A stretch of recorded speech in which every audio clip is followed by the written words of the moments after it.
안녕하세요, 문펄슨입니다. 지오메트리 노드의 커브 애니메이션 세 번째 TMB in 커브를 진행하겠습니다. 예제를 진행하기 전에 좌표계 코디네이트 시스템에 대해 먼저 설명을 하겠습니다. 3D 그래픽스에서는 방향이 정해져 있고 그 방향을 좌표계, 즉 코디네이트 시스템으로 정의합니다. 새로운 씬을 생성하면 해당 월드에는 고정된 방향 기준이 생기며 이 중 정면을 포워드라고 부릅니다. 블렌더에서 포워드 엑시스는 Y축입니다. 또한 블렌더는 Z축을 업으로 사용하는데 이를 기준으로 정립된 블렌더의 좌표 체계를 Z업 오른손 좌표계 Right Handed Coordinate System이라고 부릅니다. 프로그램마다 이 코디네이트 시스템의 기준은 조금씩 다를 수 있으니 이 차이를 이해하는 것이 중요합니다. 월드뿐만 아니라 각각의 오브젝트 역시 고유한 코디네이트 시스템을 가집니다. 오브젝트의 정면 또한 Y축이며 이를 포워드라고 부릅니다. 처음 생성된 오브젝트는 보통 월드와 같은 방향을 바라보고 있지만 오브젝트를 회전시키는 순간 그에 속한 코디네이트 시스템도 함께 회전하게 됩니다. 그 결과 전체 공간의 기준인 월드와 개별 오브젝트가 가진 코디네이트 시스템 사이에는 차이가 생기게 됩니다. 이러한 좌표계의 차이를 정확히 이해하고 활용하면 작업을 더욱 효과적으로 할 수 있습니다. 이번엔 메쉬와 커브의 방향에 대해 알아보겠습니다. 메쉬 오브젝트 데이터에서 각 페이스가 바라보는 수직 방향을 노멀이라고 부릅니다. 그리고 커브의 특정 위치에서 경로를 따라가는 실시간 진행 방향은 접선, 즉 탄젠트라고 합니다. 커브의 컨트롤 포인트 사이에 형성되는 세그먼트의 경로는 벡터 값인 두 컨트롤 포인트의 탄젠트 핸들 방향과 크기에 따라 결정됩니다. 즉, 이 핸들을 조절함으로써 커브의 곡률과 진행 방향을 제어할 수 있습니다. 커브의 탄젠트와 90도로 교차하며 커브의 안쪽과 바깥쪽을 결정하는 방향을 노멀이라고 부릅니다.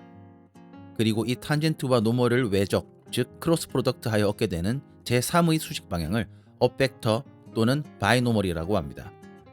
프로그램이나 엔진에 따라서는 이 노멀과 바이노멀의 명칭을 서로 바꿔서 부르기도 합니다. 결과적으로 이 세 개의 축은 서로 직교하며 하나의 완벽한 코디네이트 시스템을 구성하게 됩니다. 탄젠트, 노멀, 바이노멀을 차례로 T, N, B라고 표기하고 이 세 가지 방향을 하나의 좌표계로 묶어 TNB 프레임이라고 부릅니다. 여기서 프레임이란 커브 위의 각 지점이 가지는 고유한 로컬 좌표계를 뜻합니다. 이제 이 원리를 바탕으로 오브젝트의 로컬 Y축을 커브의 탄젠트 방향에 일치시켜 커브에 위치시키는 예제를 만들어 보겠습니다. 우선 커브 서클을 하나 만들고 이름을 03_TNB in 커브로 변경합니다. 지오메트리 노드 에디터를 열어주고 New를 눌러서 새 지오메트리 노드를 만듭니다.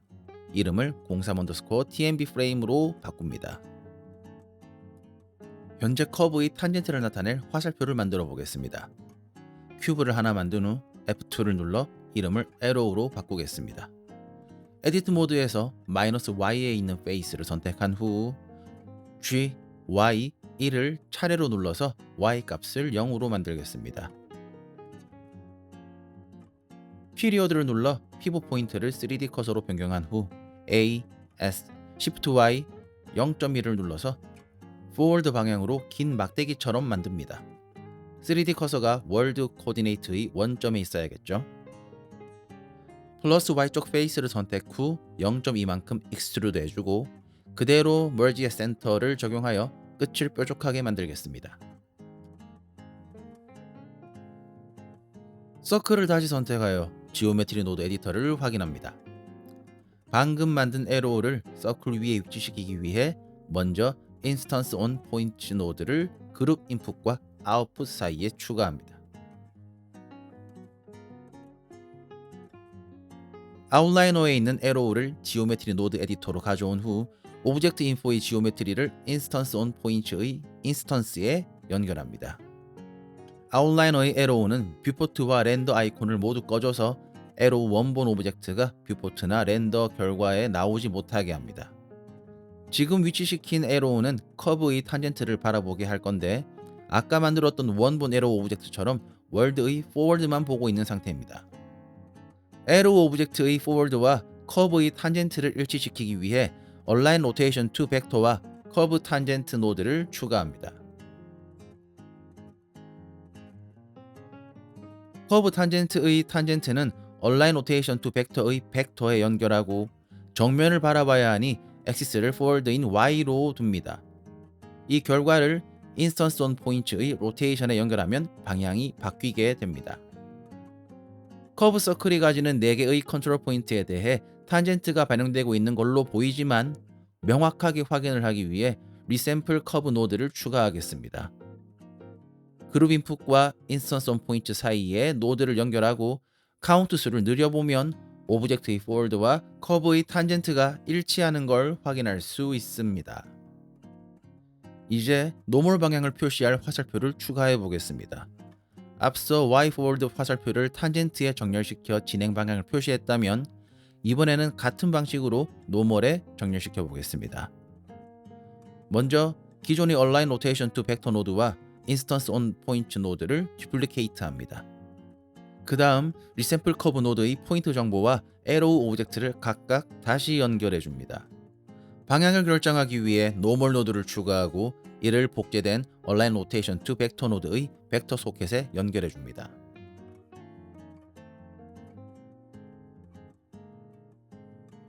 이제 두 개의 인스턴스 온 포인트 노드를 조인 지오메트리로 합쳐주면 커브의 탄젠트와 노멀을 각각 가리키는 두 개의 화살표를 확인할 수 있습니다.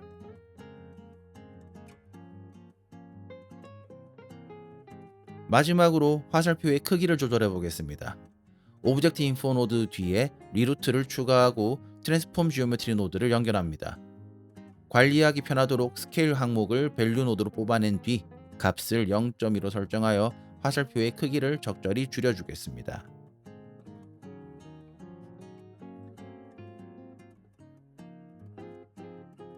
화살표의 방향을 명확하게 구분할 수 있도록 각각 다른 매테리얼을 적용해 보겠습니다. 먼저 매테리얼 프로퍼티스 탭으로 이동합니다. 포워드 방향에 사용할 매테리얼을 생성하고 이름을 그린으로 정해줍니다. 베이스 컬러의 RGB 값 중 G만 1로 설정합니다.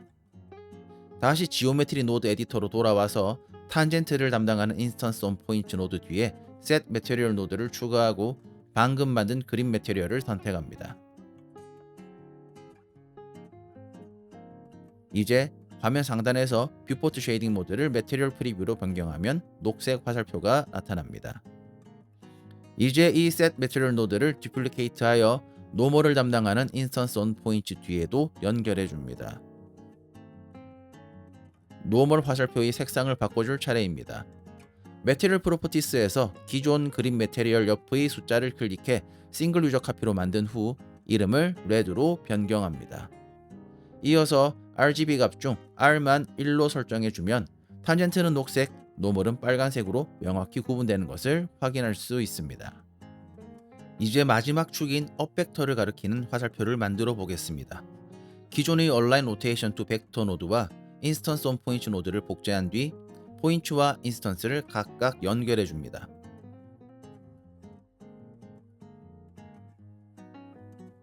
이어서 노멀과 탄젠트를 외적, 즉 크로스 프로덕트 연산해 주겠습니다. 벡터 매스 노드를 추가하고 모드를 크로스 프로덕트로 변경합니다. 이때 외적은 연산 순서에 따라 결과가 반대로 뒤집힐 수 있으므로 노멀을 위쪽, 탄젠트를 아래쪽에 연결해야 합니다.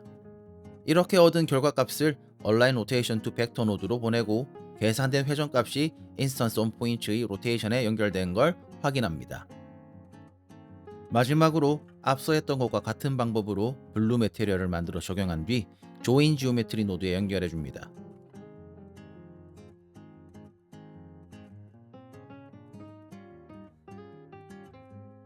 이제 커브의 컨트롤 포인트 위치에서 TMB 프레임을 시각적으로 보여주는 에로우 기준모를 확인할 수 있습니다.